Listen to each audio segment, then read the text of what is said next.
It's an ML Sports Take brought to you by CH Insurance, Burn Dairy, and our great friends over at Barks and Rec Doggy Daycare. Make sure you bring your dog for a day of play. Route 11 in Cicero. Thanks to some partner friends of the show as well. Caroline and Pat Nugent, Craig and Jeanette Elwood, Daryl Abert, Bob Lindsley, and the Swan and Whitaker families. So I thought Syracuse basically did what they had to do against an inferior opponent, FCS team, overwhelmed team, just more length, size, speed, the whole thing, right? Talent.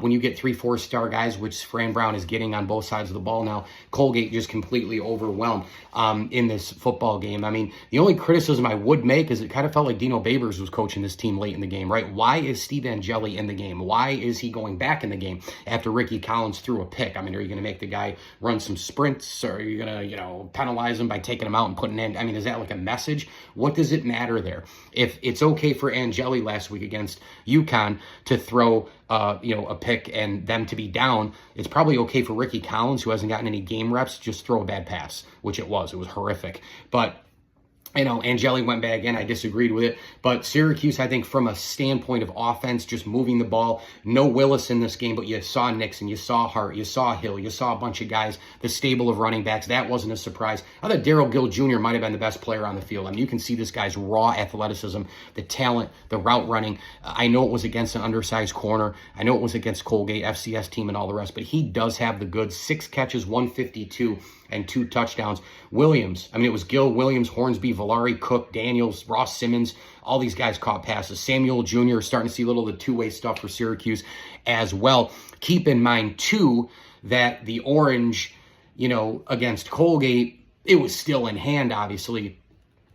Those receivers, I think it was like 20 completions at one time for 10 different receivers for Syracuse. I will throw hats off, though, to Stearney. I mean, he came in the game, and he was moving the ball efficiently for Colgate. He went 14 of 20 for 2 touchdowns and 148 yards. But the defense was flying in spots. I thought Syracuse kind of let up a little bit second half, of course, gave up 21 points. But, when you have prevent different packages, backup players, you're going to try to, kind of do some different things. But Cuse did overall what they needed to do. I wanted to do a dome walk down last night, but I couldn't get around 10:30 at night. I couldn't get light on my phone, and I just didn't want to do it in the pitch dark. And then, of course, drive in and trying to concentrate. So scrapped it and just wanted to do a quick recap tonight. But for the most part, I thought Syracuse did what they had to do in preparation for Clemson next week, and now you have a situation where, you're in your bed last night. You don't have to play today. You can rest up the body a little bit.